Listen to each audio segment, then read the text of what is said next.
So welcome everybody to the City of Holyoke School Building Committee Project Public Information Session. My name is Erin Brunel. I have the honor of being the Vice Chair of the School Building Committee, as well as your school committee member at large here in the City of Holyoke. Unfortunately, Mayor Garcia has a prior commitment, so he cannot be with us today. So for those in attendance, we're going to do a brief introduction. I will quickly introduce some of our school building committee members that I see here. Wendy Weiss is one of our non-voting members. Mark Lubold is with us. He's one of our school building committee members. I actually can't see everyone. Let me change my view and see if I can see everyone.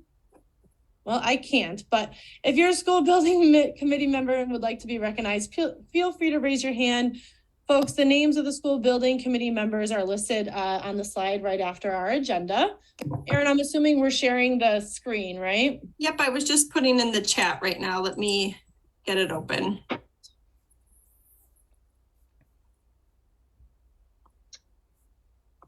All right, great.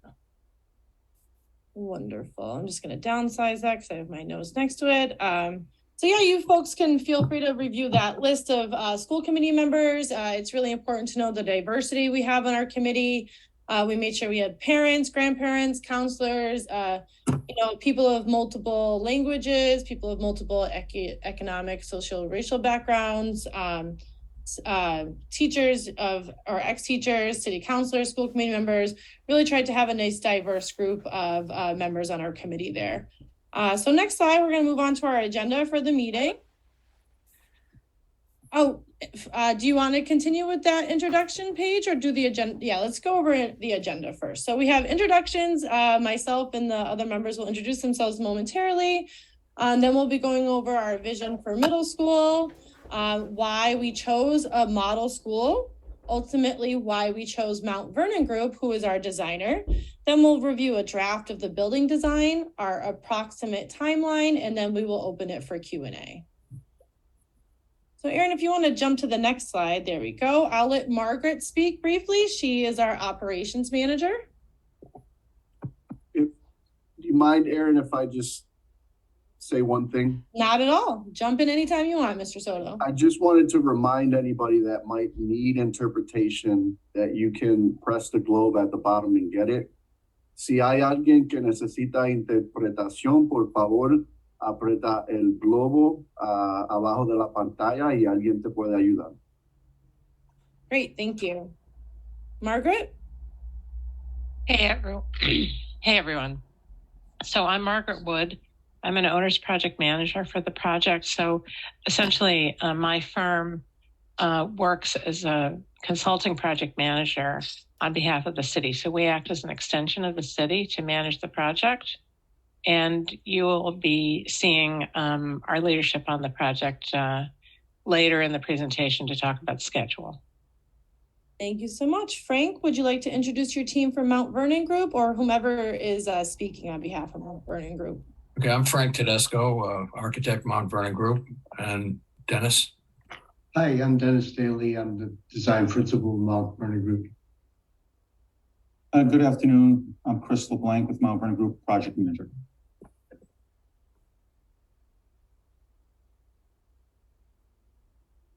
Great, thanks so much, guys. Erin, if you can go to the next slide. So next we're going to kind of discuss our vision for middle school here in the City of Holyoke. I was fortunate enough to be part of the middle school collaborative study team that we formed here in 2020. One of the main reasons for that was to establish, what do we really want our middle school experience to be for our students here in Holyoke? For quite a while now, we've been operating on a K-8 model. And so we've decided as a district to rezone and go back to our middle school model. So within that process, we came up for a vision for Holyoke middle schools. And we want to equip all of our students with the skills and experience necessary to excel not only academically, but socially in high school and beyond. And on to the next slide, please. You'll see on the screen here some of our guiding beliefs that we really want to focus on in middle school. We want to not only, again, prepare our students for ninth grade academically, but also socially. So one of the nice things about rezoning to a middle school structure here in the city is to be able to have a larger cohort of students within the building. Not only students, but support staff, primarily counselors, even the teaching staff will have more grades per class and be able to better effectively tier their professional development and their teaching towards the appropriate grade level. One of the other nice things about it too is, the potential for intramural sports and added activities for our middle school students. And then Mr. Soto is going to come on next, and he's going to explain a little bit about the model school and how ultimately the school building committee decided to go with a model school. Thank you for the introduction. So the model school, right, is a program that the MSBA came up with, which essentially allows you to take school designs that have already been built and that have worked and that have proven to be cost effective, and use those school designs so long as it fits your instructional plan. One of the things that the mayor and I had discussed beginning this new core project after the last one was that, and I would say that the entire building committee shares that same sentiment. The biggest reason why we didn't get the schools that we wanted to in 2019, primarily what we heard was that we needed to make sure that we're designing a building that's cost effective, that the taxpayers of Holyoke could afford. Everybody that I've talked to, they've been for the school. The biggest problem or issue that has been raised for those that were not for the school was affordability. So we made a commitment very early on that no stone would get unturned. We want to make sure that we reflect on the reasons why the last project didn't go through, and that we move forward in a way that addresses some of the concerns that were brought up. And, there were multiple ways that we tried to ensure there were cost savings. The first way was to get the MSBA to approve us being able to use the design that already existed from 2019, because there could be significant savings in that. And when we approached the MSBA with that, one of the things that they brought up was, well, if you're interested in saving funds, why not consider the model school program as another option? And that's exactly what we did. We wanted to make sure we looked at this process because it's been proven to save districts a significant amount of funding in building schools that work. So that's essentially what we did, and that's why we chose the model school process. You'll see that when we initially applied for the model school program, the MSBA came out with, here are 5 designs that we think could work given what your needs are in Holyoke. And the next slide that we're going to get into is why we ended up going with the designers that we ended up going with. Thanks, Anthony. My name's Erin Linville. I'm a staff member at Holyoke Public Schools that has been supporting the project.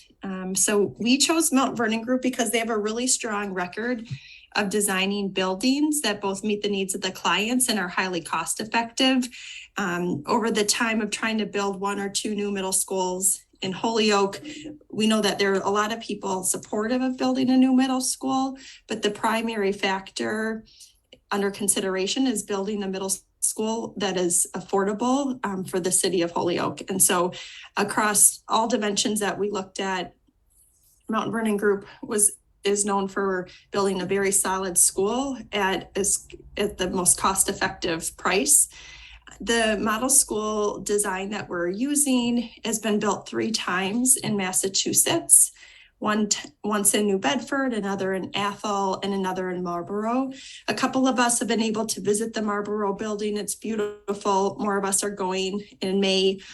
And we were able to do reference calls with people in these communities. I know I spoke to a former school committee member in Athol, and the reference calls were very, very strong, consistently emphasizing how they're on time and under budget, and how the building is working for the needs of the community and is providing them what they need. So we were excited to move forward with Mount Vernon Group for that reason. Next, we'll pass it off to Mount Vernon Group so they can talk to us a little bit more about the draft building design process. Okay. Basically, this is the site plan. It's sort of an aerial view of the site.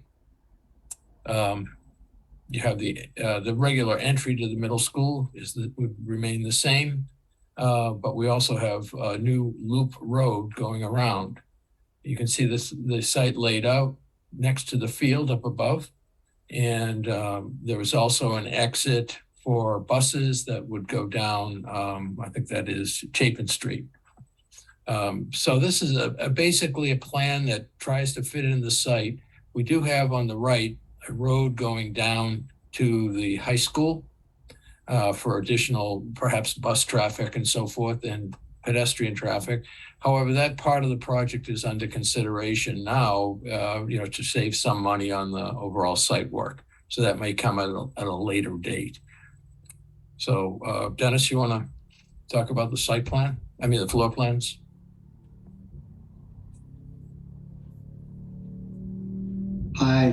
Sorry, took a moment to unmute. Yes, so this is oriented 90 degrees to what you saw on the site plan, but what was at the bottom is now on the right-hand side of the page. And that's the main entrance that Frank spoke about here at the first floor. That would be facing where the buses drop off. And then you'll see that there's at the bottom of the page, right above the word first floor, there's another entrance that would be used in the morning and the afternoon. That would be for parent drop-off. Actually, the one more to the left of that. Yes. Though to the right. I'm sorry, to the right. Yes. So parent drop-off would be right there, and both could be controlled and separated out. Now, what the program called for is providing spaces in teams for 6th, 7th, and 8th graders. And the first floor presents the 6th and 7th grade classroom clusters. You will see that each classroom cluster at every grade has the same number of rooms and the same general locations for facilities such as toilet rooms and so forth, and an opportunity to create 2 teams within each grade and a centralized teaming area for the entire grade to work at.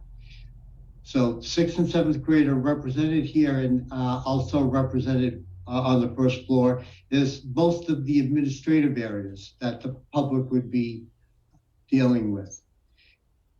The other learning areas that you see in blue are ones that are specifically for special education.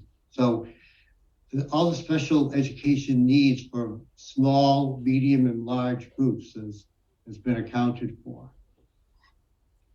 When we move to the second floor, you'll see that the 8th grade sits directly above the 7th grade, and the what we call the information center, the general information center for the school would be in the above the 6th grade. And that would have all the things that an old media center, or what we've always called a media center or a library would have, but it also has adjacencies to such things as technology rooms and art rooms and seminar rooms that make it a more flexible space for STEAM and STEM sort of learning and team-oriented sort of projects. The OT and PT are also located in that area. along with a fitness area and the nurses area, which is most important, with a near adjacency to the gymnasium and the fitness areas. But I'd also like to note that you see that this is actually on the second floor, and that's because the back of the second floor is actually uphill from the first floor. So it matches up perfectly to provide us with the gymnasium and cafeteria, as well as our music department and some other, related facilities to maintenance, kitchen, and a staff lunch area.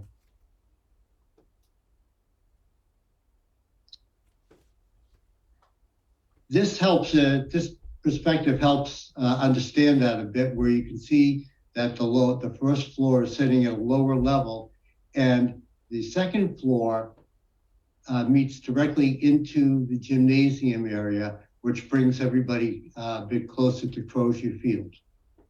So that way, those outdoor basketball hoops that are directly outside of the gymnasium are all in the same generalized area that all outdoor recreation would be enacted.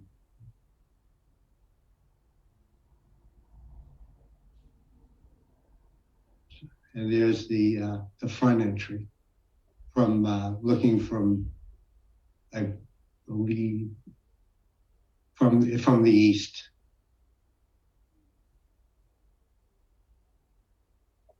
Great. Thank you so much for briefly going through that design. And I really just wanted, the whole purpose of us being here is to share information with the community and to try to get some feedback as we move forward with this process. So at this point, I really would like to just open it up for any questions that you may have. We don't have to go in any order, but we have a list of questions up here. One being, what questions do you have? What do you like about the design? What are some of the most important features that you might think should be in a middle school? And then, what's missing, or what concerns do you have about the design that we just shared with you? So I'm not sure. I have one Q&A that came up from Kate. What is so you can use the key Q&A feature at the bottom. And if you have troubles with that, raise your hand and you can ask it verbally. But one question from Kate is, what is in the interior courtyard in the first floor plan? Do those first floor interior classrooms have windows? We'll let one of the gentlemen answer that. That's a great question. I'm sorry I didn't unmute myself. That's a great question. That's the reason we have a courtyard, and thank you so much for asking that. There's something, my video somehow covered up. We can hear you, Dennis, and see you fine, so you can answer the question. Oh, okay, yeah, I couldn't see the floor plan, but now I can.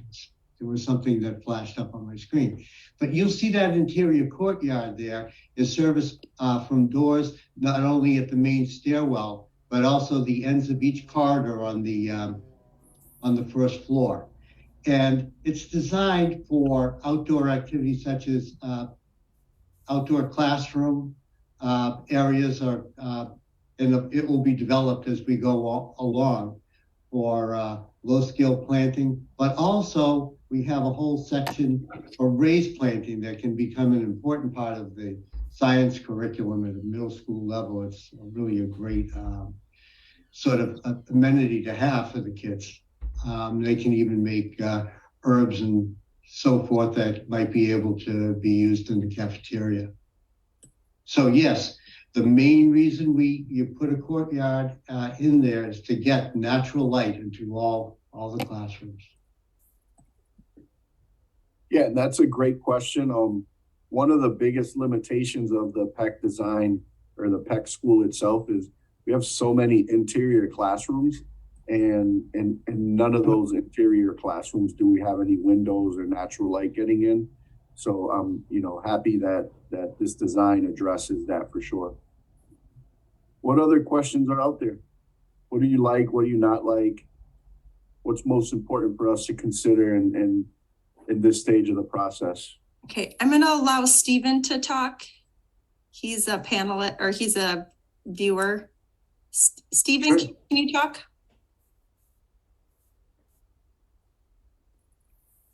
Muted.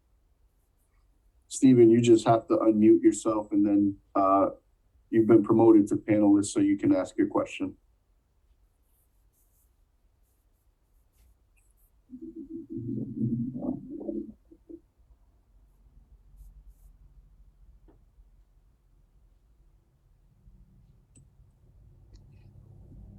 It appears you're still muted, Stephen.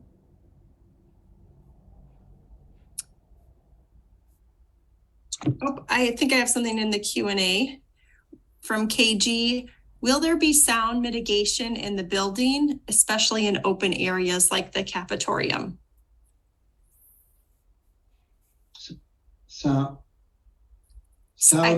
Mitigation. mitigate. Oh, yes, there'll be acoustical treatments everywhere. So the echoing and noisiness that you might be used to from some older buildings, that will be all handled with. There's actually an acoustical consultant on board, so to keep the noise of the cafeteria manageable and so people can understand one another when they speak, for sure. Also, the music room is in that area and keeping down the noise that emanates. The beautiful thing about being able to design a cafeteria gymnasium up near Crozier Field puts both of those amenities at one end of the building, so it can be pretty much cut off from the rest of the building. So actually you have a wing which is, if you have a noisy wing, that's it. And it's there and it's isolated. But as I said before, the acoustics of it will be handled very carefully. From Stephen, how will this building be heated during the next 35 years? It is impossible to predict fuel costs decades in advance. Will the school be able to switch between electric heating and natural gas depending upon fuel prices? That's a tremendously important question in this day and age.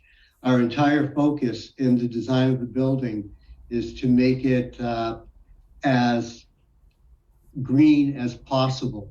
The intent is always to design a building that will be able to meet the new technologies that come about, and to achieve, whenever possible, within the technology's bounds, net zero or thereabouts.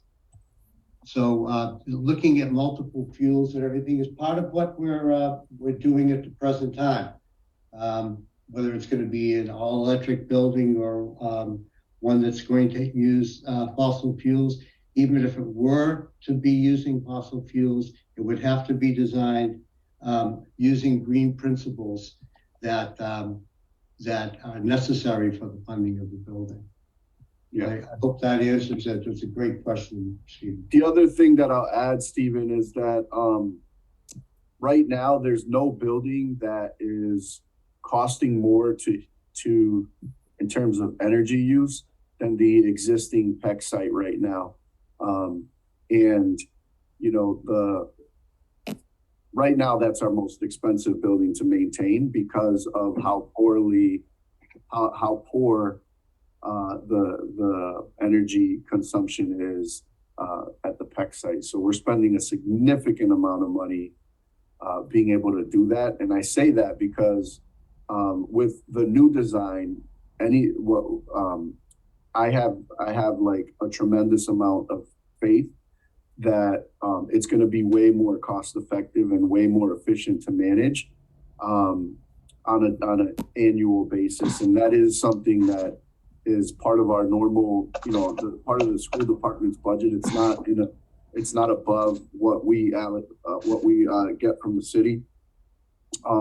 So we will definitely be able to maintain this much better than we are the old PEC site for sure. Thank you. Great question. Oh, do you have something to add on? Yes, I would like to. The last time around, I follow energy prices very, very closely for myself. In 2019, we could have taken advantage of long-term futures contracts, which would have given us natural gas for free for the next few years, because the oil and gas producers in West Texas did not have sufficient storage space, and natural gas was being produced as a byproduct of oil drilling.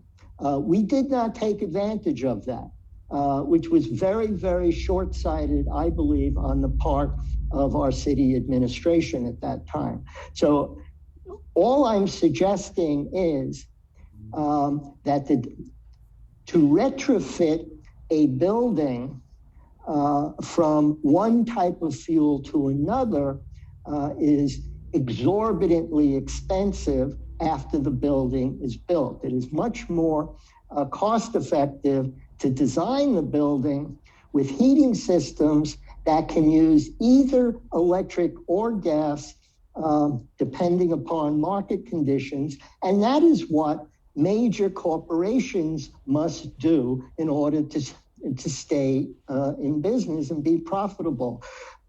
There is such a push by the current federal administration to move everything to electric that it is unclear that the electric grid can support the needs, which means electric prices will go way, way up. I think it is a major mistake for us at this point in this year to predict that electricity is always going to be cheap. It may not be. So that's, and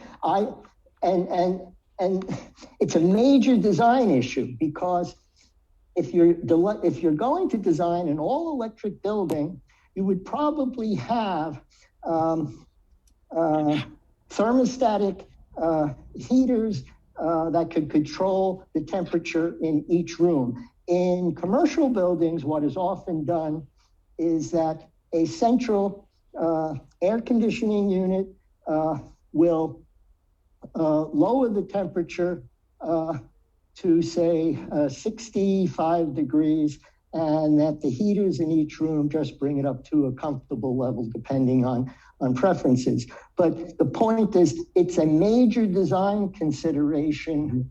To do it up front may or may not cost more. I'm not an engineer, but to retrofit a building would cost many millions of dollars and obviously be viewed as unaffordable. Yes, Stephen, no, it's it's a great important point. to note as well that the city of Holyoke is currently under a gas moratorium. So, the majority of the building has to be an alternative fuel source, simply because there's not currently enough gas service to the building to have the entire heating system. That is not true. I am sorry, Aaron. That is not true. That the gas company has a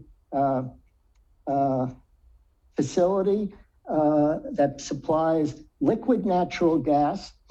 They just added, they had 5 liquid natural gas units. They added a 6th one. There is room to add more. What I'm saying is the gas moratorium is not going to last forever. If it does, we might as well kiss this city goodbye, because major companies are not going to come here. Natural gas is, like it or not, is a resource material for many industrial processes, including the manufacture of plexiglass. So you got to deal with reality, not with climate change as a religion. If you wanted to debate climate change, I certainly believe in it, but I don't believe that it's all due to fossil fuels. All right, thank you for your thoughts and feedback on that, Stephen. We appreciate it. I would like to ask Jocelyn's question for her. Are there lockers for students or some sort of storage for jackets? Yes, lockers are being included. It was, And they were the surveyed- half-size lockers, right? I'm sorry? They're the half-size lockers, so they're a little believe bit so. wider, but Yes. then, Yeah, when we surveyed, you know, what people were looking for in the school, I believe it was like 67% Miss Linville that had said that they were interested in seeing lockers. So that's definitely, it's something that we have incorporated into the design. Great. And then, And stacking, deep and wide lockers so you can fit a backpack in them. and then we have a question, what about accessibility for ramps, elevators, et cetera?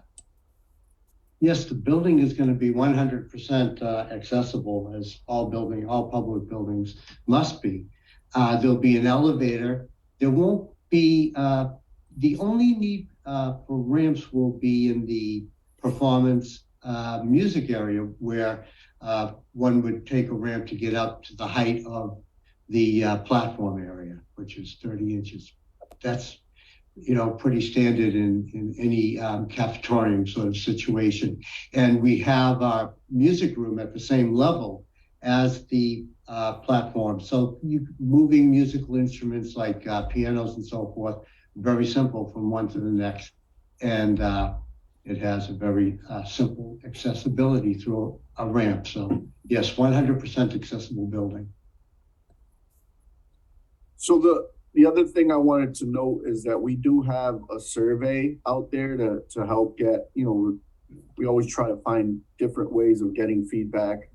Right now we have a live Q&A, but we also have a survey that folks can fill out if you feel more comfortable. The surveys are all anonymous and your feedback's really important to us. Are there still other questions from anyone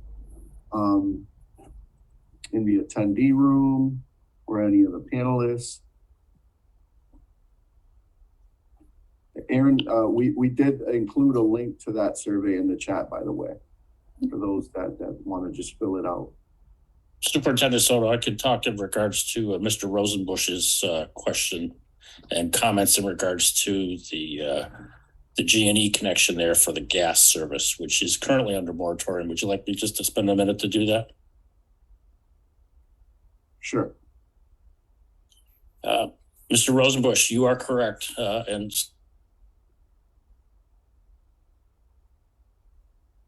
Whitney, you muted yourself for some reason.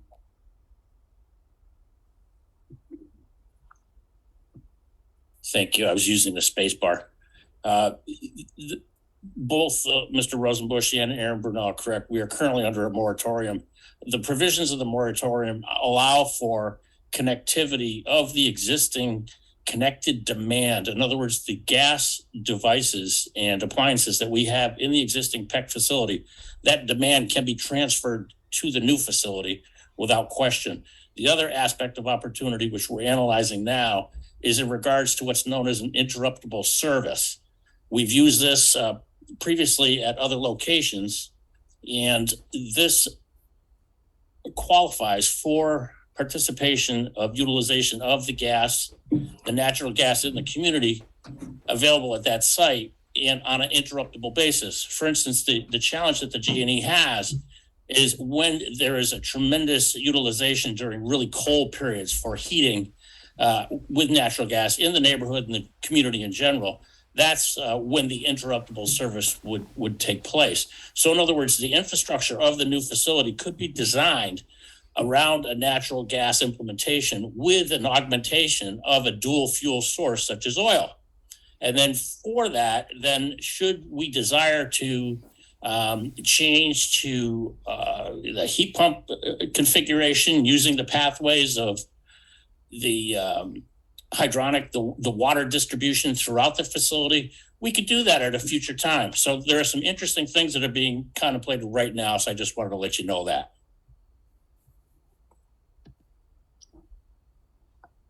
I'm going to take Thank you, Whitney. two questions. and then we'll go to the rest of the presentation. Oh, Jocelyn just wanted to thank everybody from HPS and Mount Vernon Group in the city for taking the time to answer questions. Jocelyn, thank you for being here. And of course, I'm happy to hear about lockers because I know you're an advocate. And then Kate said, I'd like to take some time to look at the plans. Is there a way to ask questions afterwards? Is it on the feedback forms? And will the FAQ be updated to reflect community questions?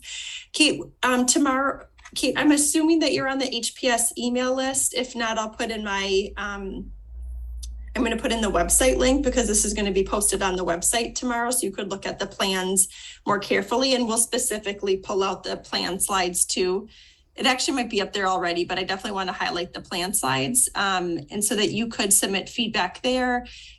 We hadn't yet considered doing an FAQ specifically because we still have to go through like the whole approval process from funding from the MSBA and the city council, but I can talk about that with the communications group tomorrow. Oh, and Kate said that they were on the website. Great. I'm meeting with the communications working group, which Aaron B is on too, and we can talk about that more tomorrow or Wednesday. Okay, because I'm sure some people are on lunch hour, I want to make sure to get Margaret's just supposed to review the timeline as the last slide. Yeah. Yeah. Great. So Aaron, the only other thing that I'll add is they could always email Ms. Brunel, yourself, and me if they have additional questions that they weren't able to ask here or that the survey doesn't get at.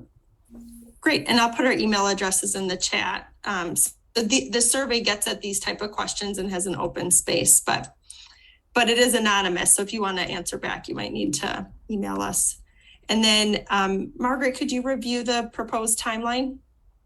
Absolutely. So we're in the process right now of determining the estimated cost of the project and also seeking the funding for the project. And there's two parts of that. So one is the city council will need to come together and vote because this is proposed.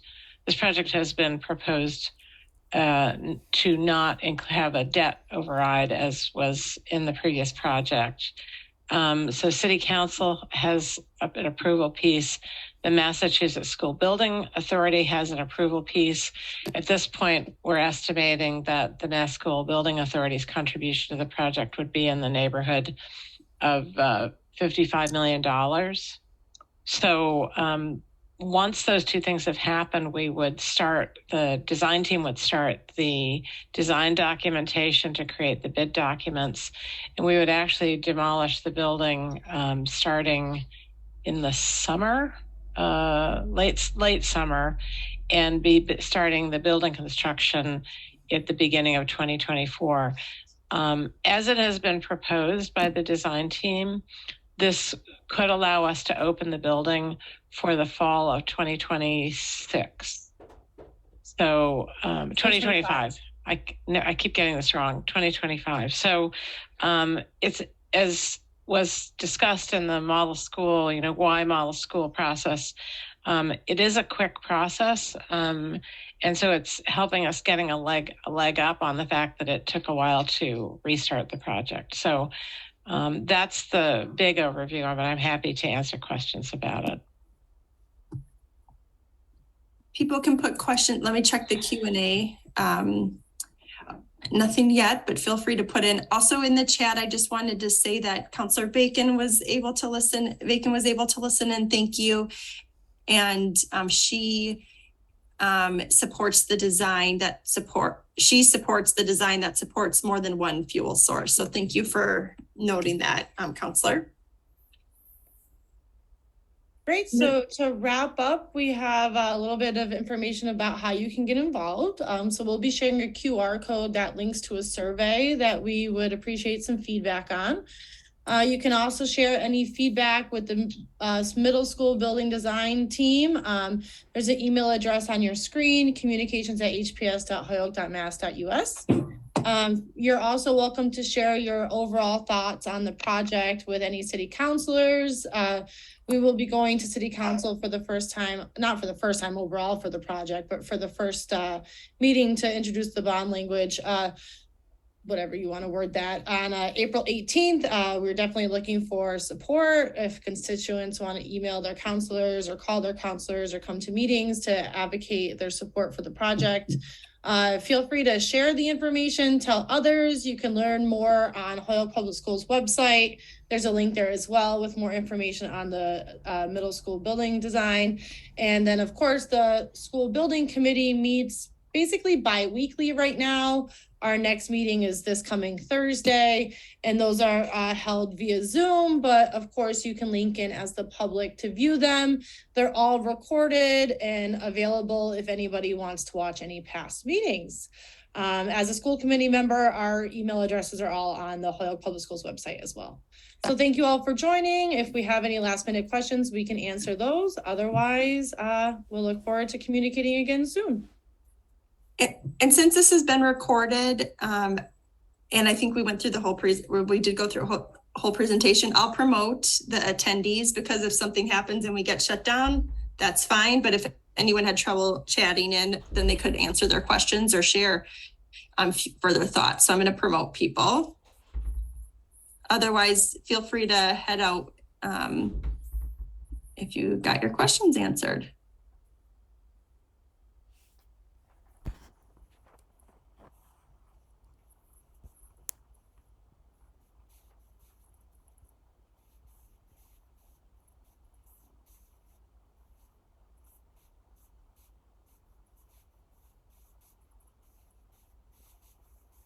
Thanks, everyone.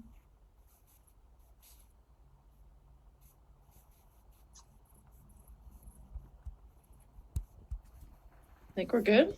Good. I think we're good. All right. Nice Have a job, good day, team. everybody. Thank you. Thank you all. Thank you, everyone.